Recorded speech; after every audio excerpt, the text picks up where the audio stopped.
Well, greetings on another Thursday evening here at Doc Talk with Dr. G. Welcome aboard. We've been really enjoying this program. I've been getting some amazing feedback, looking at basically every possible issue related to health and wellness. There's no topic that's beyond reach for Doc Talk. If I have to consult specialists and subspecialists and allied healthcare workers, it's my honor to do so in order to answer your questions. Current topics on health and wellness, everything from mental health to spiritual health, emotional health, and of course, physical health as well.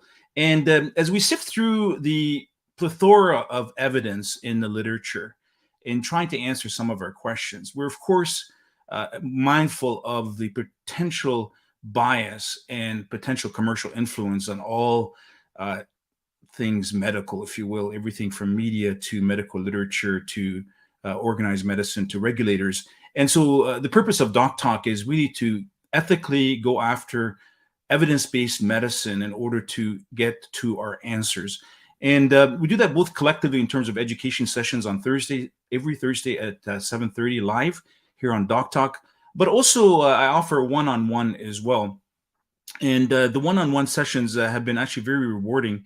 I've already had several one-on-one sessions, and just to kind of put up the address here, you can actually contact me directly through doctalkwithdrg@gmail.com if you have any one-on-one questions that you'd like to really dig deep into.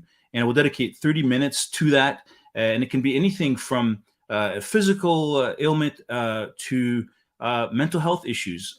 Recently, I had a really deep session one-on-one with a lady that was going through a high conflict divorce, and we sifted through the emotions, the spiritual issues involved, the legal issues even, and how that impacts mental and emotional health. It is said that divorce is actually similar to non-fatal cancer diagnosis. That's the tremendous impact of divorce. And rather than escalating the negative emotions, we sifted through how we can possibly bring the temperature down. Because of course, once family lawyers are involved, the acrimony escalates, and there's essentially an inherent conflict of interest within the lawyers, that the more acrimony, the more tension, the more conflict, that the more funding that they will get, the more revenue that they will get. So, we talked about, if at all possible, if two partners are willing to sit down together to look through cooling down the temperature and somehow in a professional way, somehow being able to resolve that. Now, it's not always possible. It takes two people. It takes a tremendous amount of self-discipline because we're humans. We have emotions. When we're in conflict, sometimes those emotions get out of hand. But we had a great session, had a great review. I posted on that. So you're welcome to contact me at doctalkwithdrg at gmail.com. So today we have a very exciting topic, and that is a very relevant topic, is show me the evidence. Sifting through real science, not the science from TV doctors, but real science, ethical science versus commercial marketing. And so today we're going to really go through this in a short period of time, in 30 minutes. I want to give you the kind of pivotal points on how to answer a medical health related question using the literature that's available to us. So without any further ado, let's get started. And I'm going to basically call up the presentation here. So the title is Show Me the Evidence, Telling Science Apart from Shameless Marketing. And we've certainly seen a lot of that shameless marketing in the last 3 years particularly. So we often will get into a situation where we have a health-related question. It could be something like vitamin D, which we'll talk about today. It could be medications. It could be anything related to intervention. It could be any kind of multivitamins. It could be dietary questions. And we are perplexed sometimes, and we don't know where to find the answers. And so we have this question. We don't know exactly where do we start. Where do we start? So there's very specific parameters in terms of going through answering a medical or health-related question. The first of all is you have to have a very specific question. Very specific question. We'll talk about it in a little bit more detail.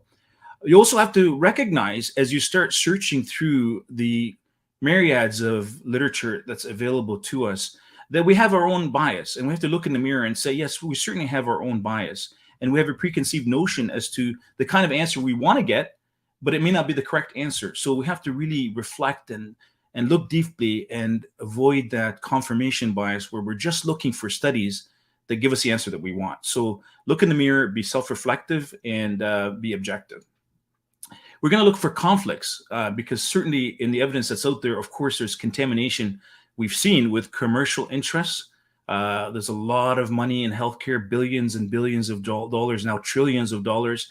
And so profit can, as we know, significantly impair the ability to have an objective, fair, and ethical study without contamination of fraud and essentially disingenuous results. We're going to also assess the quality of the study. There are basically various parameters in terms of a study design. There's various types of study designs, and we want to look at what's the best possible quality study. If we can find that to answer our question, then that's the one we go for. And then it's important to also be humble enough to seek help when necessary. And I mean, this is, and it may not necessarily be me, but a professional that is ethical, that is objective, that has experience in critical appraisal. Because I know that many of you are extremely intelligent and dig very deeply into the literature. And in some cases, I'll be very honest, you show greater insight and research and critical appraisal ability than even some of my colleagues and that are physicians that are very busy in their practices and don't have the time to look into the literature to answer the questions and really dig through it. But at the same time, it is a specialty. Critical appraisal, evidence-based medicine is a specialty, and there's sometimes nuances that a professional will be able to help you with. And again, whether it's me through doctalkwithdrg@gmail.com, you can contact me. We can arrange that to help you navigate through some of the difficult questions, or even there are other ways to also get support and help. And then we're also going to apply these principles of show me the evidence, finding true evidence. We're going to apply it to a specific question about vitamin D. There's actually 2 sub-questions about vitamin D. We're going to look at it, whether it's useful and helpful for treatment of depression, and whether it's helpful for prevention or treatment of coronaviruses. Another very hot topic, so we'll address that as well on today's program. So first of all, choose a very specific question. So in this particular exercise, you want to target only one goal in your search. So when you put in that request in your search engine, you want to just have one very specific question. So avoid general and vague questions, because that won't help you in terms of your literature search. You want to really hone in on a very, very specific question, and one question at a time. Then we have to recognize our bias. So confirmation bias is a very real phenomenon. And if we were to say we don't have it, we're very objective, then we're really deceiving ourselves, because everybody has confirmation bias. And it could be that you're skeptical about certain interventions in a childhood schedule program, for example, and you're already looking for an answer that will rule that out as a legitimate, effective, and safe treatment. So there are biases, and we need to recognize those biases and reflect through those biases and try to look at all possible outcomes when we look at a question.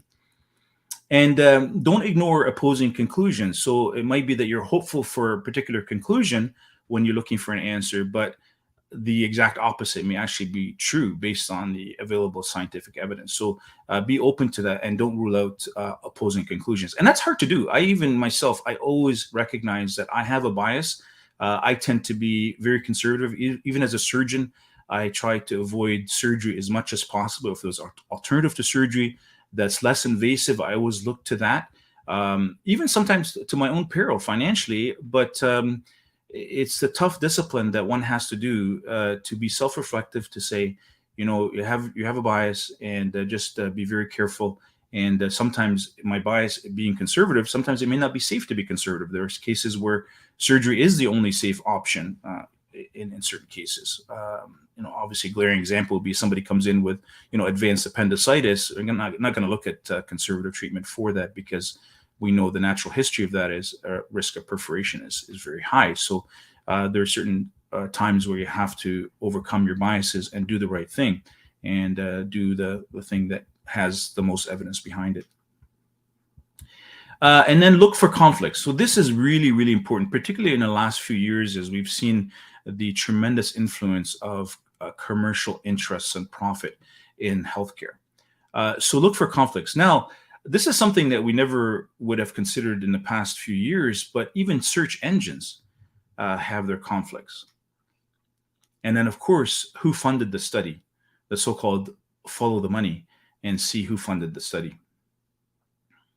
So as far as search engines are concerned, there are obviously many of them. Most people will use Google Chrome. So if you're using Google, that's certainly the one that's the most common. In many cases, it's set as the default search engine. So many people use Google without any question. There are also Yahoo search engines as well that some people use. DuckDuckGo has become very popular as there's less commercial influence on that and more objectivity. The Microsoft Bing is another search engine. And then a new one that I've discovered recently through an investigative reporter that I found actually extremely effective is Brave. And I found it to be very objective, essentially commercial free from what I've seen, and seems to be very fair in terms of giving all the possible outcomes as compared to some of the larger search engines. So personally, in my own research, in terms of doing multiple searches to look at whether there is more than one specific answer that is almost programmed into the search engine that rules out any other possibilities, I found that DuckDuckGo and Brave are the two search engines that I've been using recently, and I found them to be really quite fair. And really, when I put in a search, it gives more than one potential answer to the question that I'm targeting. Of course, who funded the study? This is very, very crucial information. So the funding of the study is really, really key. In my own experience in clinical practice, I've seen big pharma fund studies very generously. In one particular case, a colleague surgeon was paid $2,000 per patient to enroll them in a study. Now, it's just logical to think if you're getting paid $2,000 per patient for a study, you get 10 patients in, you have $20,000 in your bank account just from entering 10 patients in. You entered 100 patients in your study, you have $200,000, and you're now approaching $250,000 just for participating in the clinical trial and entering your patients in there, and then logging in the results from the particular medication that's being funded. Now, of course, here's a rhetorical question. If you're getting funded generously by that particular company that is undergoing the study, what are the odds that you're going to be objective and unbiased? If you now have potentially, as a physician, you've now gained the compensation of upwards of $200,000 simply for entering patients into study and filling out questionnaires, the likelihood that you're going to be objective and give a fair, unbiased result is extremely remote. So just beware of who funded the study. Next question. Of course, we can see the results if there is a pharmaceutical funding of the study, that profit is going to be a big part of the influence on the results. There's a recent study in the British Medical Journal that asks the question, pharmaceutical industry sponsorship and research outcome and quality systematic review. And in this particular study, the authors found definitively that studies that were funded and sponsored by big pharma had significantly more flaws and significantly more biased results favoring that particular medication. And even in some cases, they discovered fraud. Now, recently, believe it or not, you may have heard of the peer review ring that big pharma contracts out. So literally, it's a company that sifts through medical journals to find an editor that will publish the big pharma's paper. And even if the paper is weak in design, even if the paper potentially has fraud in it, this particular peer review ring would find for big pharma a journal that will publish their paper. Now, approximately 50 papers were rescinded and withdrawn from journals as a result of this peer review ring. So you can see the tremendous contamination that can happen when profit is involved in clinical research. This is an example of a recent study looking at natural immunity versus vaccination, and it appeared in Lancet. But look at who funded the study. So Bill and Melinda Gates Foundation funded the study.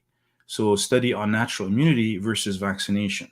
Now we look through this spider web, if you will, and you have the Gates Foundation here. And the Gates Foundation funded Pfizer in the early phases of the vaccine with $100 million. It's now substantially more than that. Funded Moderna $20 million. It's now substantially more than that.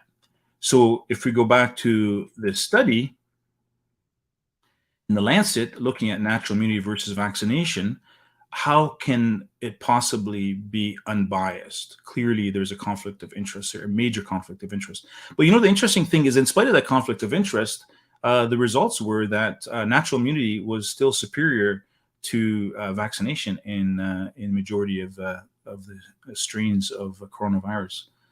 So in spite of the conflict of interest, particular results showed that natural immunity was more superior. So that's an interesting paradox, if you will, because most of the time the results are favoring the particular pharmaceutical company. So then we assess the quality of the study. So there basically, we want to search for the best available study in the literature that will answer the question that we have. So here we see a pyramid, if you will, and being from Egypt, I love pyramids. So I'll use this pyramid to look at the increasing quality of evidence based on study design. So we start off with background information, expert opinion. So this is, for example, when Dr. Fauci goes on television and says, hey, I am the science. Anybody that questions me is questioning science.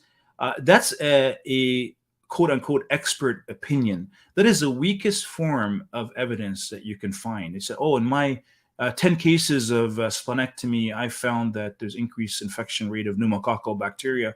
That's my experience. Well, it's a very weak design, very weak to find just an expert opinion without any backup. Essentially, it's like anecdotal. It's like historical, and it has really very little weight. So if you see somebody that claims that they're an expert and that's all they're saying is my experience, that is not credible. That's the lowest and weakest evidence available.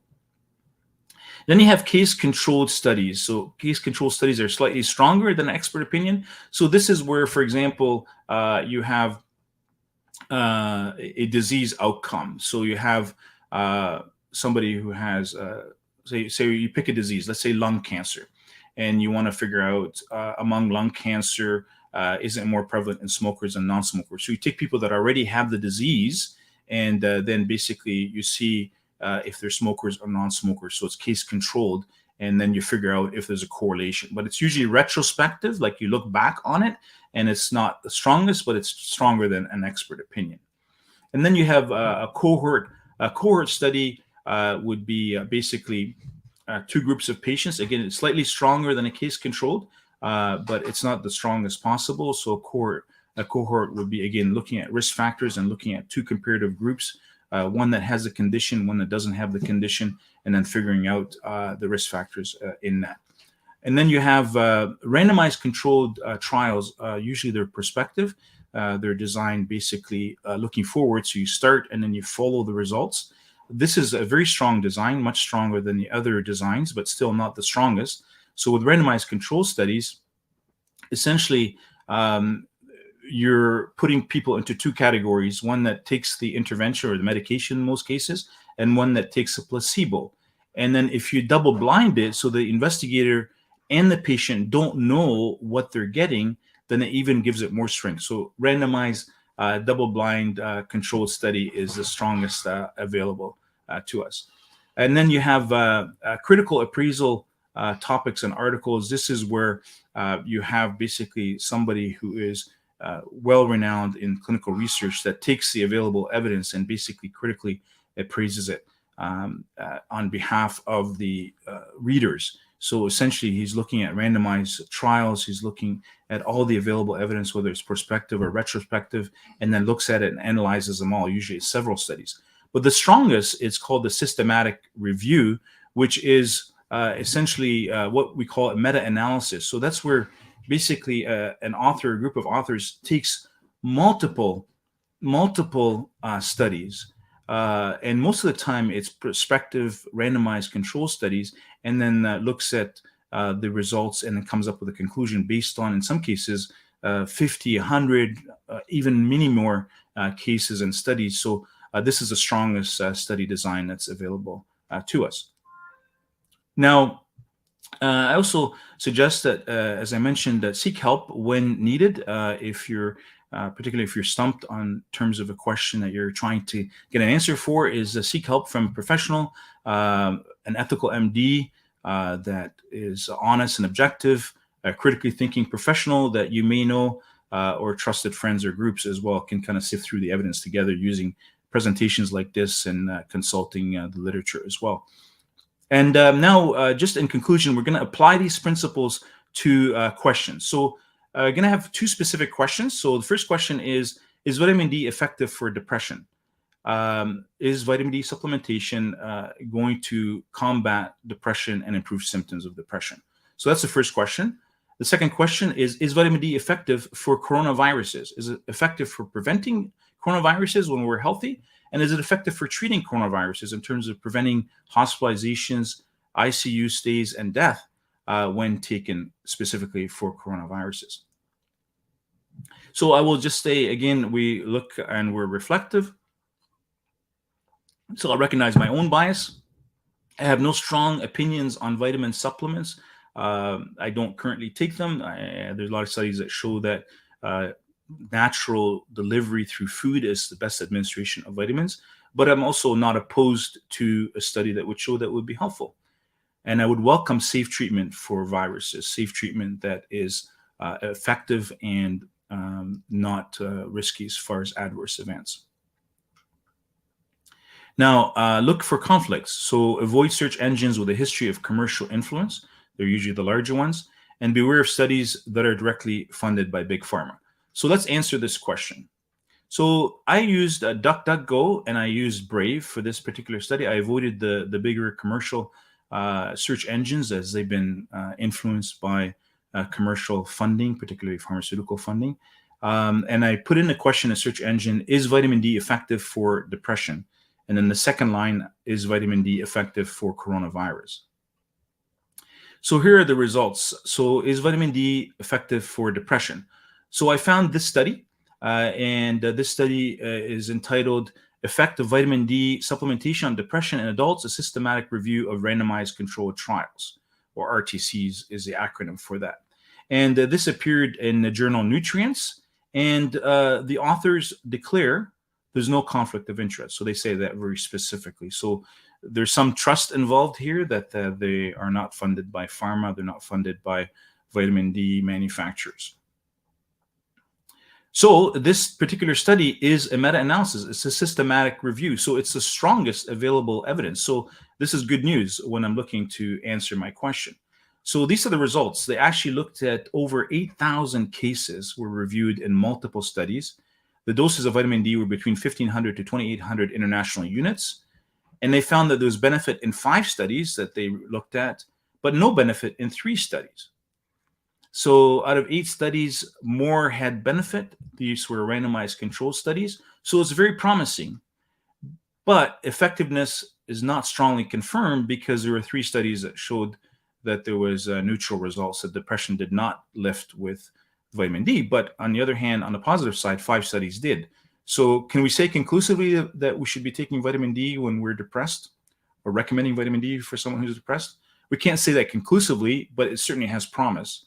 The more studies that appear that show that it can lift depression with higher doses, then the more that it strengthens the argument that people that are prone to depression or have depression should be taking vitamin D. Now, there are a lot of doctors based on these studies that will put their patients on vitamin D high dose through the winter months, particularly if they're prone to mood disorder or depression.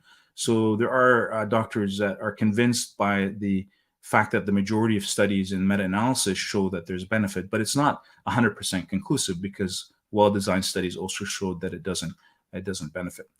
Now, what about the other question? Is vitamin D helpful for coronavirus, for prevention of coronavirus symptoms and infection, and for the treatment of coronavirus symptoms and depression? So here's an interesting study. So I found this study, and it looked promising. And it was a meta-analysis, and the conclusion was, when I first glanced at it, there's insufficient evidence for the panel to recommend either for or against the use of vitamin D for prevention or treatment of COVID-19. They quoted most studies as showing no benefit in terms of prevention and treatment of vitamin D. But look at this. This is funded by the National Institute of Health. So let's go back to our spider here. And we find Gates Foundation here in the middle of funding several educational institutions, pharma companies. And look at this, $18 million went to the National Institute of Health. So we have an entrepreneur, trillionaire, who is funding the NIH, who stands to benefit from vaccine and not from vitamin D intervention. So clearly, this study should be ruled out. It should be ruled out because there's clearly contamination of profit and bias here. So I went on to another study, which is also very promising, is vitamin D for COVID-19. Where are we now? So this was published in Nature Review Immunology. Nature Reviews Immunology, and is a fairly recent study, basically July of last year, 2022. There was no stated conflict, although they didn't say there was no conflict. They didn't say there was a conflict. They just said there's no conflict. They didn't say where their funding came from. So a little bit suspect, but the study design was strong.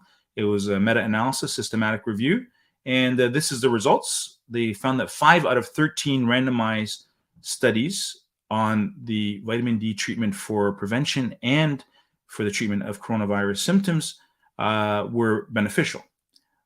But the results are inconsistent. It's less than half of the randomized control studies available. So as a result of that, they couldn't come out in the end and say, yes, vitamin D is highly recommended for prevention and treatment of COVID-19 symptoms. But there are 5 studies that show that it is, in fact, effective. So in summary, when we're asking, show me the evidence, when we're looking to decipher real science from commercial marketing, if you will, choose a specific question, recognize your own bias, look for conflicts, assess quality of the study, and seek help when needed.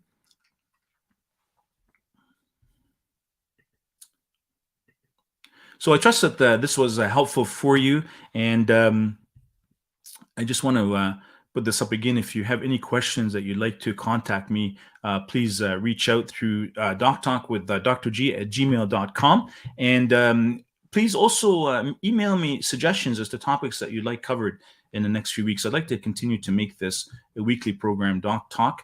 I will again say that it's totally listener supported. So whether it's through donations for one-on-one sessions or through purchasing the book, and you'll find a lot of what I talked about is actually in the book, Life in Medicine, Dreams, Extremes, and Political Schemes, including quoting a New England Journal editor who talked about the influence of big pharma in trying to push their way into publishing in her journal. And she would resist. She was very disciplined. She was very ethical. But then she would find a few weeks later that that same article would appear in another peer-reviewed journal just down the road. So if you would, you can contact me to purchase this book, and we can basically send that out to you and ship it. There's also the second book, which is The Children Speak, and you're welcome to send that out to me. So if you, any donation over $60, and I will send both books to you, shipping included. And I trust that you enjoyed this program. Show me the evidence. We're right on time. We're just approaching 30 minutes. And I wish you the best and hope you found this very helpful.